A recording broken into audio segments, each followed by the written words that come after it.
बहुत समय पहले की बात है। एक गरीब लकड़हारा जंगल में रहता था। वह रोज जंगल में जाकर लकड़ियां काटता और उन्हें बेचकर अपना गुजारा करता था। वह बहुत ही ईमानदार और मेहनती व्यक्ति था।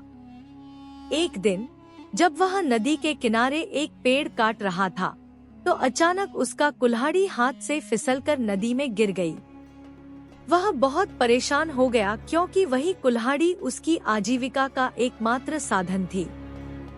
दुखी होकर वह नदी के किनारे बैठकर रोने लगा। अचानक नदी से एक देवता प्रकट हुए और उन्होंने लकड़हारे से उसकी परेशानी का कारण पूछा। लकड़हारे ने ईमानदारी से अपनी पूरी बात बता दी। देवता उसकी ईमानदारी से प्रभावित हुए और नदी में जाकर सोने की कुल्हाड़ी लेकर आए। उन्होंने लकड़हारे से पूछा, क्या यह तुम्हारी कुल्हाड़ी है? लकड़हारे ने सच्चाई से जवाब दिया, नहीं, मेरी कुल्हाड़ी लोहे की थी। देवता फिर से नदी में गए और इस बार चांदी की कुल्हाड़ी लेकर आए। उन्होंने फिर पूछा, क्या यह तुम्हारी कुल्हाड़ी है? लकड़हारा फिर ईमानदारी से बोला, नहीं, मेरी कुल्हाड़ी तो लोहे की थी। अब देवता तीसरी बार नदी में गए और लोहे की कुल्हाड़ी लेकर आए।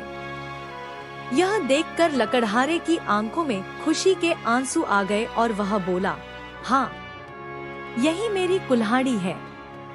लकड़हारे की ईमानदारी देखकर देवता बहुत प्रसन्न हुए और इनाम स्वरूप तीनों कुल्हाड़ियां, सोने, चांदी और लोहे की, उसे दे दी।